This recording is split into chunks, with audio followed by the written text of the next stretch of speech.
How's it going, everybody? Welcome back to the second park playthrough on this channel. The first one I did Forest Frontiers, and this one I did Dynamite Dunes, which I believe are the first two scenarios in the first Rollercoaster Tycoon game.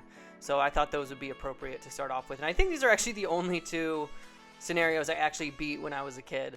I went back and got about halfway through before I got tired of it, but I'll be honest, I do not have the patience to finish scenarios, if I'm being honest. I'm sure I could probably speedrun it through an open RCT2 and figure out how to do it, but I don't know, I just don't have the patience to, because after a while you get to a point in the game, as you can see, the first thing I did in this scenario was I always just demolished that roller coaster that's in the back of the park, because, I don't know, I can build one better and I can build it closer to the entrance so that there's not this huge gap and there's not all this random pathway leading towards the back of the park that I don't need. And so that's what I like to do. I just get rid of that roller coaster.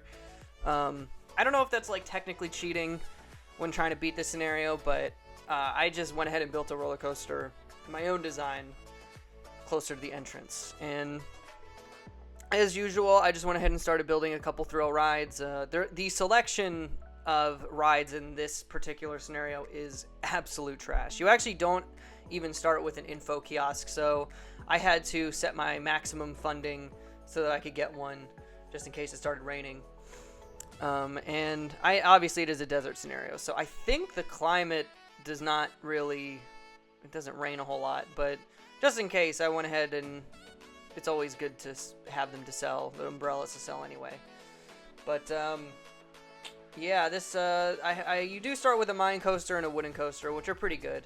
They're just the wooden coaster is a bit expensive. I think the mine coaster is pretty expensive too. But I went ahead and just built that roller coaster, which has like 6 excitement, 6 intensity. So not too bad. I think pretty good overall. I finally got the info kiosk after a month or so of research, so I went ahead and built that. And the idea behind this playthrough series, if you watch the rest of my channel, most of it is in open RCT2, where I'm like building structures and, you know, building scenery and all of that stuff. And the idea behind this is that I wanted to learn how to build in the actual base game without having the cheats that you have in open RCT2. Like, one particular cheat that's makes it much easier to build is the ability to disable the clearance checks in the game. So basically what that means is that if you are trying to build scenery and you have to build it on top of, say, a pathway or a ride, there's a clearance that you have to reach, meaning that, like, you can't just build a roof right on top of your like info kiosk. So right now I'm about to build like a little building for my info kiosk just to make it look a little bit more, kind of fit into the theme of this place a little bit better. And I had to build it kind of high. I had to build a high roof, but in the open RCT2 game, you can actually set it where there's no limit to where you can literally just build whatever you want anywhere. You can build it on top of something if you want. And that's it does make life a lot easier. So I'm trying to get used to having those restrictions back in place again. I got pretty used to it after a while, but when I only played Classic, I actually played Classic for about a year before I learned about Open RCT2, and I got pretty good at building structures in that game, but originally. But now I'm kind of spoiled by Open RCT2, and I'm like, oh, I'll just disable the clearance checks and just build whatever I want, and I'll just select objects from the selection menu and just cheat my way through the game. It's fine.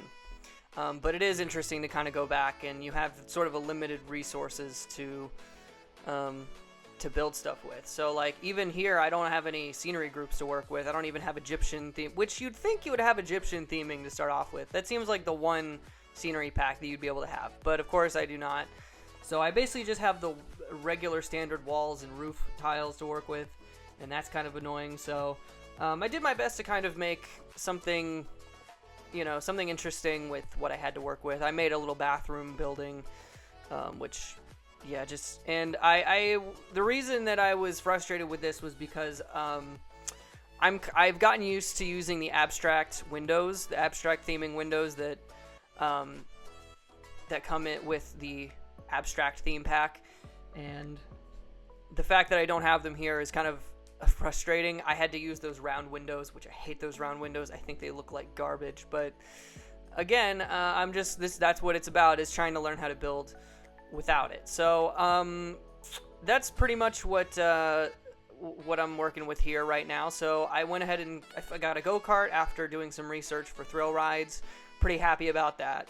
Go-karts, while it has a terrible throughput, you can charge a lot for it typically. So I usually like to have go-karts in the park, and aesthetically it works in just about any park you have. So I think next was I built. So the idea when I built my soda stall and the burger bar stall, whatever, when I built those, the idea was that I was going to make like a restaurant around it using the scenery pieces. But I and now that is something I've done before in open before, but I was not able to do it here just because it's a little bit more difficult.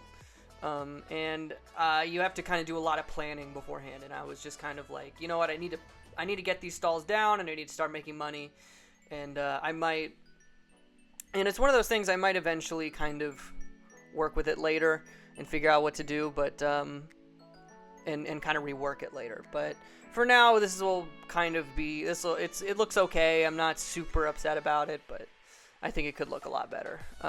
So basically, I just kind of built a building around the stalls and shops and stalls, and I just sort of decided that I would try to make it look like a restaurant. I built a little seating area behind it, and again, it's kind of difficult to.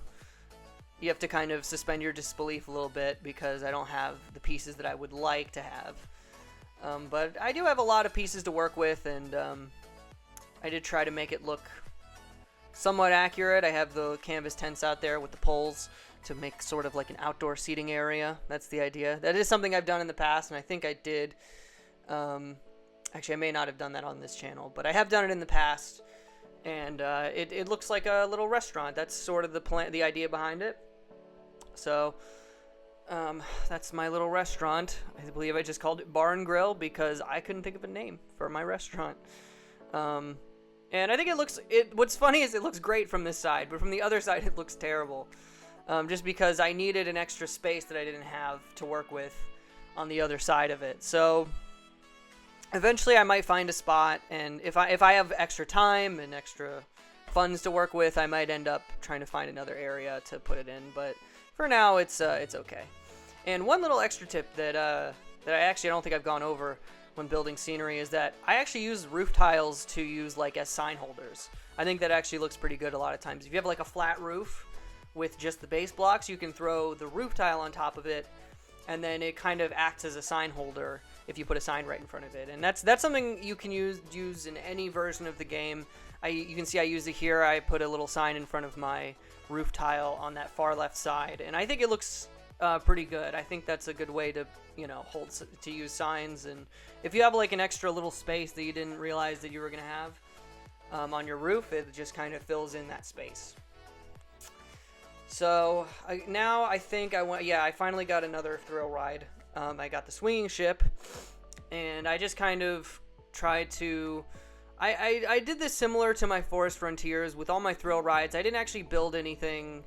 I didn't make any buildings to hide my thrill rides. I just sort of, I just made little entrance walkways with roofs on them. So I usually just use the walkway as the place to put roof tiles on. So I use the poles similar to how I use the canvas tent entrances in the Forest Frontiers one. I just use the golden roof tile pieces instead of the canvas tent roof tile things.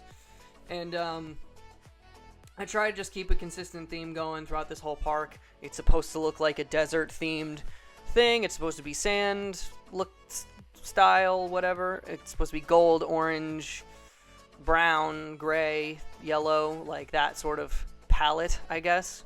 So I'm not really an expert on all of that. I'm not an art student, so I don't really know anything about color palettes. But I feel when you see those colors together, they kind of mesh together pretty well, I think. And now the bulk of this episode is building the building for the roller coaster, the mine coaster, which ended up being called Dune Runner. And honestly, that's sort of what that tends to be my go-to. If I can't think of a name, I'll just, whatever the name of the scenario is, I'll just do the name of the scenario and then the word runner after it. And it usually sounds pretty good, you know? Like, I think I did that for the Forest Frontiers. I think it was called Forest Runner. And, you know, I'd say try it. If you can't think of a name for something, just call it something runner. Because runner sounds like, I don't know, it just like sounds fast. And it sounds like the name of a roller coaster, I think. Anyway, so it's called Dune Runner, and I just started building the sandstone pieces. And begrudgingly, I used the round window pieces to kind of give it a little bit more pizzazz. And that was sort of the plan, was to make it look a bit more interesting. I would just add in the window tile pieces, just to sort of add it, just so it's not a blank wall.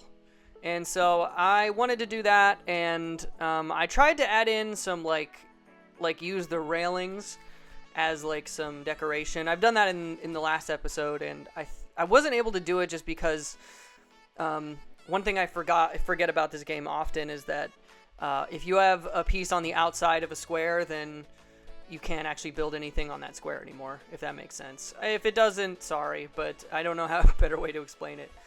But yeah, that disabling clearance checks, man, I'm having trouble dealing with not having that ability to just not have to deal with it. But at the same time, it's a good challenge, and what it means is you just have to do a little bit more when you start. You have to kind of build your ride in a way that will make it possible later. So you just have to plan ahead. You have to kind of say, okay, don't bring this roller coaster too close to the station, because otherwise I'm going to have trouble building the building later.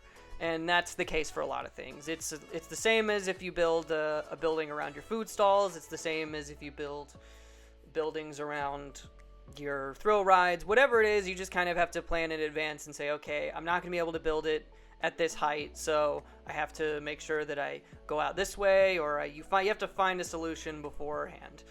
Anyway, so I ended up with that. I think it looks okay, and that's going to be it for this part. That's the end of year 1, and I guess that's how I'll separate these videos, but stay tuned for part 2. If you would like to see part 2, make sure to subscribe and don't miss it. So that's going to be it for this episode. Thanks a lot for watching, and I will see you guys next time. Thanks.